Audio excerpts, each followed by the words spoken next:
Hi everyone, I'm Jenna Mukerjee. And I'm Mackenzie Michaels, and today we'll be talking about the farm-to-table movement that has taken the United States by storm. The farm-to-table movement focuses on sourcing food from local farmers and producers. This provides a gateway to healthy and delicious meals for the consumer, but also benefits local businesses by utilizing their fresh ingredients. Today we'll be focusing on how this idea of farm-to-table has spread across our home state of Florida, and more specifically our hometown of Orlando. Over the course of our research, we found a multitude of restaurants, local chefs, and coalitions that have adapted this idea and moved to incorporate it into their restaurants. The farm-to-table movement is accessible to everyone and is not something that you have to go to the finest restaurants or travel far and wide across the U.S. to experience. An example of a local coalition devoted to the movement is East End Market. This unique neighborhood market is located just 5 minutes from school. The market has a very unique setup. It features 10 local businesses that offer a wide range of ingredients and dishes that appeal to every farm-to-table foodie. When you walk into the market, you are greeted by the local workers that are proudly displaying their food for you to enjoy. Each business within the market has its own station, each offering something different from the next. From delicious juices to freshly roasted coffee, to fresh baked goods, artisanal cheeses, to prepared meals, the market has it all. But the market doesn't stop there. It also houses a world-class restaurant that embraces the farm-to-table movement and incorporates the ingredients from the market, just located next door. Choco's Bass Kitchen is a farm fresh restaurant that embraces the meals served, the act of sharing them, and the Bass traditions. You say that? Okay.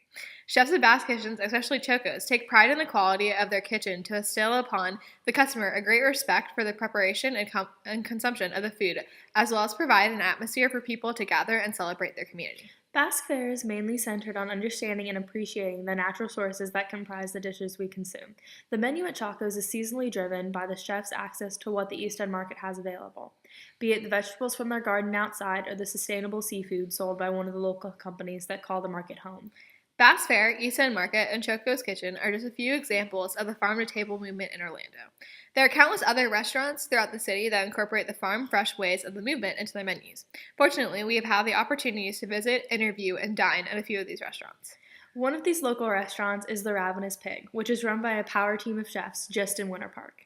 James and Julie Petrakis have both been nominated for the James Beard Award, an award presented annually for excellence in cuisine, culinary writing, and culinary education in the United States. One of their main focuses is sourcing their food from local producers and businesses. They pride themselves in only using ingredients that have come from a 100-mile radius of the restaurant. The chefs have a passion for simple, straightforward, and seasonal ingredients. They pride themselves in having a menu that showcases locally grown food and purveyors, as well as reflects their comfort food style. Both feel that if you utilize top-quality ingredients, they can stand on their own and create a lovely dish. The Ravenous Pig, or the Piggy, as my mom calls it, is a favorite amongst my family. I have enjoyed many exceptional meals there, and the Petrakis' love for simple, locally sourced foods shines through their menu. The Gruyere biscuits are to die for, and they have some pretty incredible desserts. We are fortunate to have the opportunity to meet with and interview James Petrakis and ask him about his take on the farm-to-table movement and how he utilizes it in his restaurants. So right here is where we would have the video. I'm going to put it in. Okay. I'll edit that out. Okay. But these two James Deere's nominated chefs aren't satisfied with having only one restaurant that embraces the farm-to-table movement. They have 3. Each restaurant offers a different take on the movement, but centralizes around a Southern-inspired cuisine. All headed by the power duo, the Ravenous Pig, Cask and Larder, and Swine and Sons have all transformed the farm-to-table movement into a modern and classy affair to be enjoyed by all. James and Julie Petrakis are not the only chefs creating a family of restaurants that embrace the farm-to-table movement. Another chef is doing the same, and his restaurants are just a couple miles away. Brandon McGlamory is the chef and owner of Luma on Park and Prado, restaurants both located on the iconic Park Avenue in Winter Park. With the help of a talented group of chefs rallying behind him, he has managed to create 2 unique restaurants with very different menus, but a very similar idea behind them. He believes that cooking is all about the ingredients and that knowing his food sources elevates his passion as a chef. That connection travels from the purveyor to the chef and to the customer through simple ingredients. His first restaurant, Luma, embraces a more modern side to the farm-to-table approach. To ensure the doubtful customer that they are using products from local suppliers, Luma provides an extensive list of their local suppliers on their website. Most of these suppliers come from the Orlando area. Luma's sister restaurant, Prato, is located just a short walk away. Prato creates a unique atmosphere by combining simplistic Italian practices with modern technique and seasonal ingredients. Chef Montgomery did not create this empire of seasonally adapting restaurants by himself. Along with the assistance of Matthew Cargo, his sous chef at Luma, he was able to transform his culinary vision into a reality. After ideas of opening a restaurant like Prato came about, Montgomery and Cargo set off on a culinary pilgrimage to Italy to find inspiration for the new restaurant's menu. While in Italy, they experienced the regional cuisine and techniques and decided to combine their newfound knowledge with the ingredients from local purveyors. And thus, Prato was born. Cargo was an integral part of picking the farmers and producers for the menu at Luma, and he does the same at Prato. Prato has a very unique atmosphere. Inside the restaurant, there is a unique feature along the right wall, a large map of Florida, marked with the names and locations of all their suppliers. Due to the seasonal shift in ingredients, the menus at both Prato and Luma have a disclaimer on the bottom of the menu that says that the menus are subject to change daily and seasonally based on the availability of the ingredients they are using. Here's what Chef Montgomery had to say about the different aspects of the farm-to-table movement and how they relate to his restaurants. Another local restaurant using this method is Artisan's Table. The chef, Scott Copeland, Chef Scott Copeland got his original start at California Grill, and he worked with Chef Kevin Fonzo, who opened a restaurant called K in Orlando as well. And he then became the executive chef at Antonio's and helped oversee different food at five different Antonios. And then he now opened Artisan's Table, which is his own restaurant.